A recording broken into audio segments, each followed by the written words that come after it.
when you have like a goal and you're working towards something, it becomes a bit easier um, to sort of tell yourself that, you have a finish line or you're working towards something. You have some motivation behind. Yeah, Yeah, makes sense.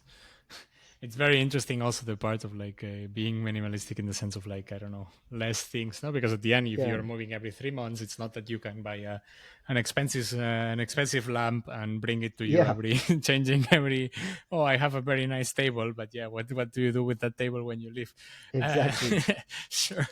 Um, I do have a question from a content creator perspective, maybe more Yeah. than from the expert perspective. Why content creation? Like, when it's the moment that you decided, oh, we start creating content in YouTube and the social media, and that become your main stream of income on the go, Yeah. coming from your backgrounds, which are clearly not related to video editing or I don't know, like being a designer. No, like it's a Yeah, it's yeah. a complete different field. No, no, you are correct. Like the easiest option would have been that I take like a remote role in my Hmm. previous field and my wife does the same. But we wanted to do something of our own. Like we didn't want to trade time for money. And for us, we've always been big fans of YouTube and we've loved YouTube all the time. So we felt like, okay, what is the business? Like the business is to be able to help more people like us, and in the process, get fees for your service. So YouTube became the avenue where we showcase our lifestyle uh, Hmm. through to sort of allow people to live vicariously, and then if they feel um, the inkling is enough for them, then they can reach out and then take our service because if you want to do this by yourself, you got to do it by like us, like make lots of mistake and potentially um, you know make expensive mistakes that you've got Hmm. to pay through funds. Whereas if you learn from someone who's already done it, like you can learn from their mistakes, to not make those mistakes and do it much faster. So we never wanted to become YouTubers. Do you know what I mean? So YouTube was always a vehicle to showcase what we're doing and how we do this. Yeah, But the business element of it, we were quite clear always that it was this lifestyle that we wanted to sell as a service. nice. Have a couple of questions more before we jump to the next section. Sure. Both of them are related to traveling as a family. Like the Yeah. first one, probably more on the direction of your new lifestyle as a couple.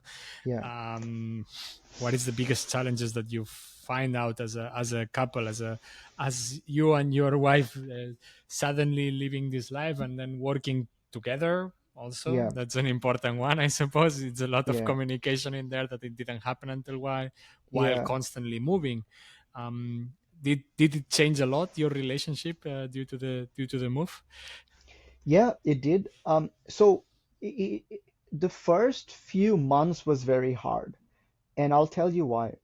Because when you live in a place like Australia, you live a very autopilot life, right? So Mm, you really don't have much space to allow for, the fights to happen or the deep conversations to happen.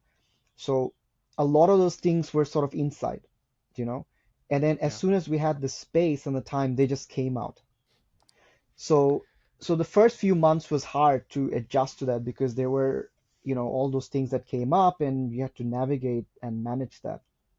Then you've also got that fact of like staying together all the time and also, trying to build a business together. You would butt heads, have different strategies of ways to do things.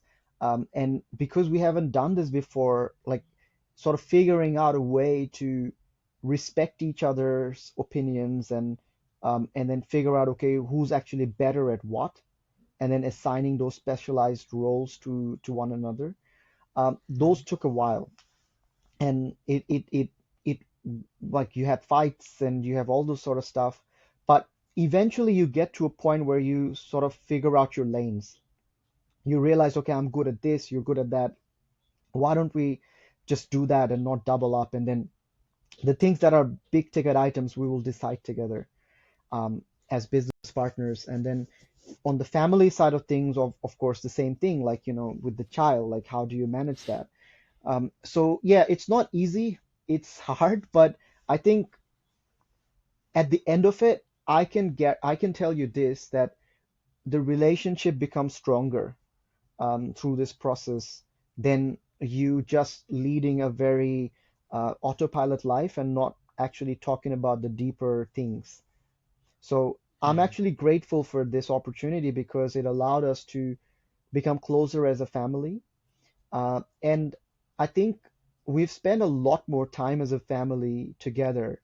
Like, even if I take the business side away, like us just as a family traveling to all these different places, living as locals in all these different cities, learning on the go, it sort of gets you to become much more closer because it's almost like us against the world, like not in the literal Mm. sense, but you're sort of like trying to figure it out on the go. So yeah, you become a lot more comfortable as a couple and as a family. I think Nice. we're in a much better space than we were when we were in Australia. That's cool. I mean, sometimes you need to pass through the rough parts to Yes, establish the absolutely. hard or settle the relationship into a harder ground. No, let's say like Yeah. this. And what about the experience of your daughter switching schools? I mean, how does it work? The fact of like jumping from an international school to international school, are the schools that they are in the kind of same of circle, or and then they allow you to switch from one to the other? And how does education work in general in that sense? And how does maybe also friendships and relations that she generated through this whole process have been for her while growing up here and there? No. Yeah. So the thing that helped us the most is her age. So she wasn't going to schools, like proper schools, like grade one, two, etc. She was Mm-hmm. in a preschool, right? So those are kindergartens and things like that. So a lot of these international kindergartens, they allow temporary or short-term enrollments. Okay. Big schools do not allow that usually. So we were lucky in that sense about her age. Um, in terms of these movements, obviously it's not easy when you sort of build friendships and then have to move. But see, she sort of figured in her head, like she figured out like this is the gig, like you do every 3 months and then you move. Um, but in the process, the positives were that she is very quick to make friends. Like she would go into a new school and then become friends like within like a day or two. Mm-hmm. The obviously and then in the process, she also, like all these different schools, she learned different languages. She learned Bahasa, she learned Mandarin, Vietnamese. Like she's learned a lot of these languages. Obviously, she's not fluent in them, like she forgets and stuff like that. But while she's there, she picks it up pretty quickly. I mean, I guess it's much easier when you are at that age.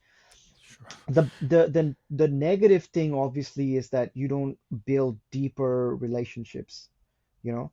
Um, but what we have tried to do is, we've also sort of built um, friendships with the parents, like of her friends, like the closer friends, and Mm-hmm. we've tried to stay in touch with them. And once in a while, they'll do video calls and things like that, so that they remember each other.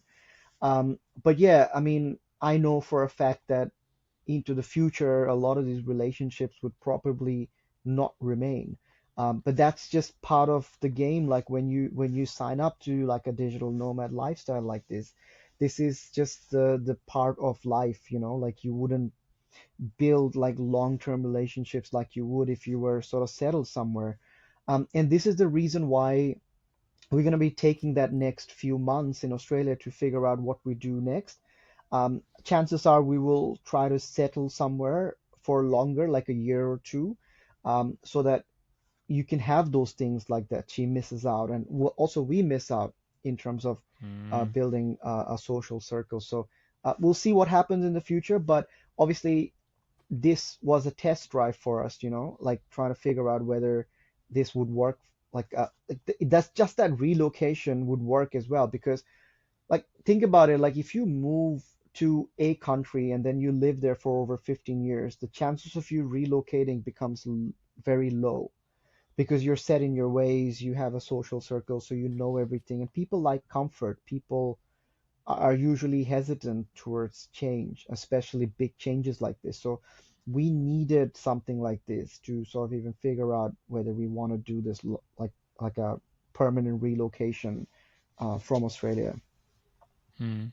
But it might be that, for example, the education systems force you to stay longer periods of time than what you might thought at the beginning also, because as you said, like bigger schools for from age 5 6, then they start requiring you to stay at least the whole year there, no, Yeah, yeah, like I yeah. assume. Absolutely. But what I'll say about education, Mark, is that, you know, what are we comparing? Are we comparing public schools to public schools?